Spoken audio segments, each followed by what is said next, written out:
All right, so now I want to talk to you about making a self-grading quiz using a Google form. So to start, you just need to be in your Google Drive in a place where you want the form to be. Choose the appropriate folder so you can find the form later.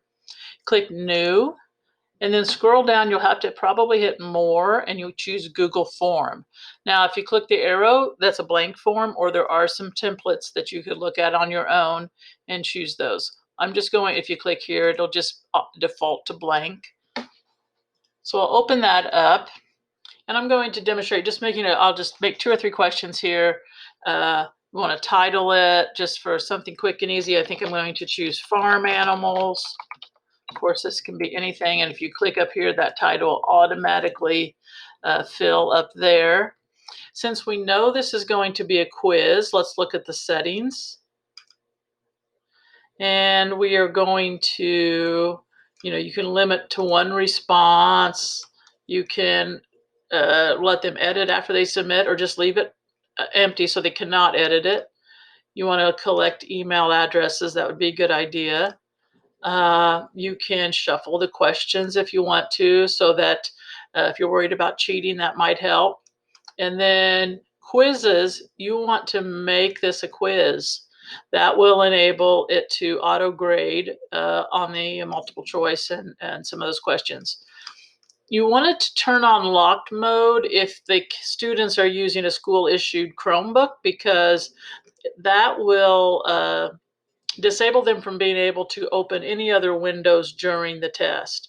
It also mandates that they be on their school issued Chromebook and not a different device when they are taking the test. So it's kind of a nice security measure against cheating. So turn that on if you're using school managed Chromebooks. You can decide a few other things here if you want them to see how they did right away or later. You just click whichever one you want. You can choose if you want them to be able to see which questions they missed, if you want them to see the correct answers right away.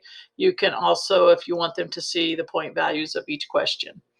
So if it's filled in, that means yes, they're going to see that. So then hit save however you want it. By the way, right here would let you put a little header up there and a picture if you wanted to. So you can change and play with the theme options if you want to. Those things will just appear up here if you added a header. So now we're ready to add a question. So we're going to go click down here where it says untitled question, and that's where you're going to type. So I'm just going to say, what is this animal? And then notice that it defaults to multiple choice right here, but there are some other choices here. There's the short answer, the paragraph, a few other things you could play with and try to fill in those fields. It's pretty user-friendly. I'm going to leave it multiple choice for sake of ease and time. So what is this animal? Right here, if you click on this little icon at the end of the row on the answers or on the question, you can add a picture. So let's do that. Let's go to Google Image Search. You could upload it or put one in from your drive if you wanted to, but I have to search for one. I'm going to find me a quick cow. He looks handsome. Insert. So now the cow is there. So let's make a list of choices for the students. Is that a goat? Is that a horse? Whoops. Is that a horse? Sorry, having all kinds of trouble here. Is that a rooster? Is that, what else? A pig. Or bunny. We'll do one other one. All right. So now I want to make this a required question so that it will not allow the student to turn it in unless all of them are answered. Then you click answer key right here, and you can adjust, you pick the right answer. You can adjust the point value if you want to.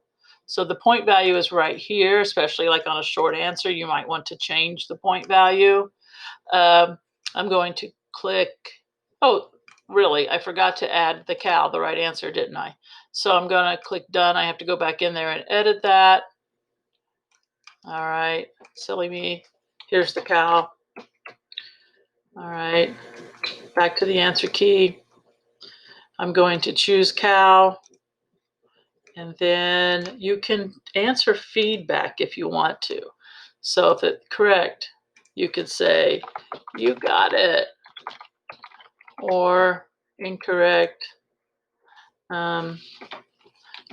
sorry, or you could explain why they might have chosen that particular answer. So you can give them a link or a video here if you want to. Save. So that's question 1. Now you're going to notice there's some things over here. This is where you add a question. This is import a question from a different test. Add a title. You can add an image just kind of in between questions if you need to for some reason, or a video.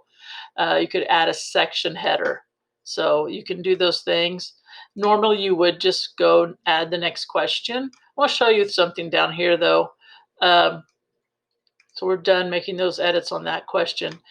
If you click right here, you can trash that question if you don't like it. You can click here and duplicate. So I want these answers to just populate again for me because I'm just going to change the picture. And so that was easy for me just to duplicate this question and then click here, and I can change or remove my picture. So I'm going to change it, and I'm going to choose, a pig this time. He looks cute. Let's put that one in there. Oh, okay, he's big. All right, so now we need to change the answer key.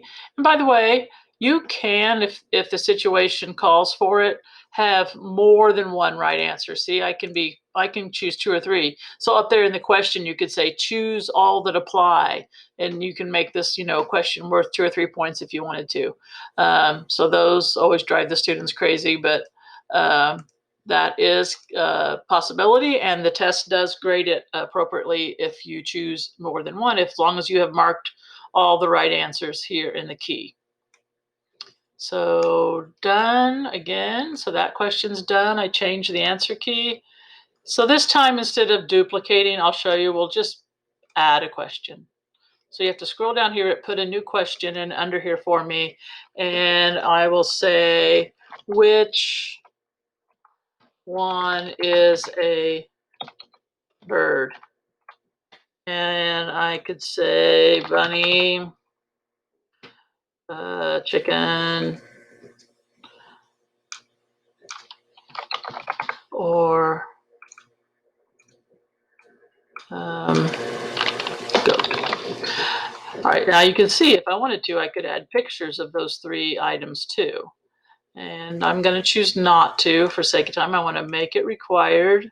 Need to choose my answer key, and we're going to choose chicken. And if I wanted to change the feedback, I could and say, incorrect, remember birds have wings, remember chickens can fly, or something, whatever you wanted to say. So save, and then we're done. Now here we go. This little short test is ready to give out to students. To do that, you send, and you need to either, here's the way you can email it. Here's just to get the link, or you can embed the quiz. So we are just going to, you can add collaborators if you want to add a co-teacher, and they can edit the quiz as well. You're going to get a link. I like to shorten the URL so it's not so long. And you're just going to copy that link and then paste it in your assignment in Google Classroom. Like if you go over here, classwork, create an assignment, and then right here you'll be able to, you're going to say quiz, and right here you're going to be able to add a link, and then that's where you will Control V or right click and paste, and then add that link. So then when you make the assignment, there'll be a link to that form.